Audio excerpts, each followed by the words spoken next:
रात का सन्नाटा था।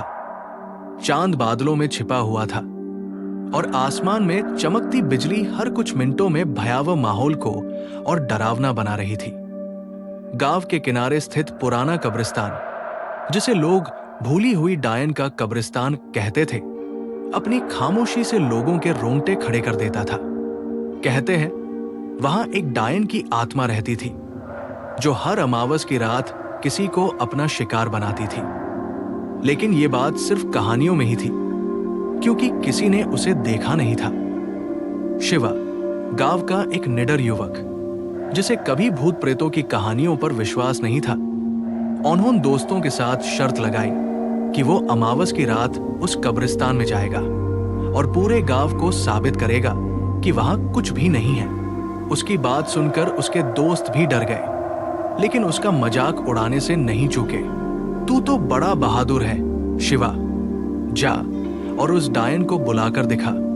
उसके दोस्त सुरेश ने ताना मारा।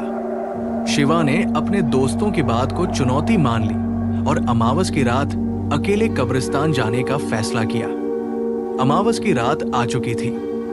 चारों तरफ अंधेरा था और शिवा ने अपनी मशाल जलाकर कब्रिस्तान की ओर कदम बढ़ाए। रास्ते में केवल झिंगुरों की आवाज सुनाई दे रही थी। जैसे ही उसने कब्रिस्तान का मुख्य दरवाजा पार किया, उसे एक अजीब सी ठंडक महसूस हुई। उसके कानों में अचानक फुसफुसाहट सुनाई दी, जैसे कोई उसका नाम पुकार रहा हो। शिवा, शिवा, वापस जा। वो आवाज हवा में गूंज रही थी, लेकिन शिवा ने इसे अपना भ्रम मानते हुए नजरअंदाज कर दिया। वो आगे बढ़ा और कब्रिस्तान के पुराने हिस्से में पहुंचा। वहां की कब्रें टूटी फूटी थी और उन पर उगे जंगली पौधे भयानक दृश्य बना रहे थे।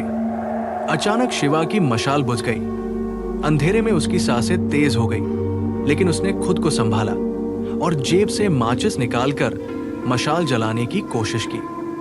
जैसे ही रोशनी हुई, उसके सामने एक औरत खड़ी थी। उसके लंबे खुले बाल, लाल आंखें और चीखने की आवाज ने शिवा के रोंगटे खड़े कर दिए। तुम यहां क्यों आए हो? उस औरत ने गुस्से में पूछा।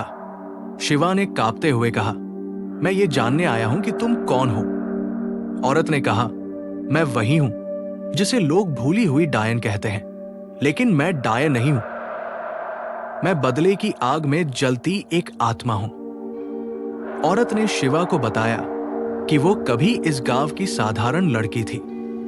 उसका नाम राधा था और वो अपने परिवार के साथ खुशहाल जीवन जी रही थी।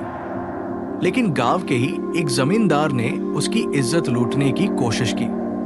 जब उसने विरोध किया तो जमींदार ने उसे डायन घोषित करवा दिया और गांव वालों ने उसे मार डाला। मेरा गुनाह सिर्फ इतना था कि मैंने अन्याय के खिलाफ आवाज उठाई। राधा ने अपनी कहानी सुनाई। उसकी आंखों में जलती नफरत और दर्द देखकर शिवा को उससे सहानुभूति हुई। शिवा ने उससे पूछा, तुम हर अमावस की रात यहां क्यों आते हो? राधा ने कहा, मैं उन लोगों की आत्माओं को आजाद करती हूं जिन्हें इस गांव वालों ने मेरी तरह मारा था। लेकिन मेरा बदला अधूरा है। मैं तब तक मुक्त नहीं हो सकती जब तक इस गांव के पापियों को उनकी सजा न मिल जाए। शिवा उसकी बातों से घबरा गया। तभी हवा में एक जोरदार झोंका आया और चारों तरफ कब्रें खुदने लगी। वहां से डरावनी आत्माएं बाहर निकलने लगी। शिवा भागने की कोशिश कर रहा था, लेकिन राधा ने उसे रोका। तुम भाग नहीं सकते, अब तुम मेरी मदद करोगे, उसने कहा। शिवा ने राधा से कहा, तुम्हारा बदला लेना सही है, लेकिन इस तरह निर्दोष लोगों को डराना गलत है। मैं तुम्हारी सच्चाई पूरे गांव को बताऊंगा और तुम्हें इंसाफ दिलाऊंगा। राधा ने उसकी आंखों में सच्चाई देखी।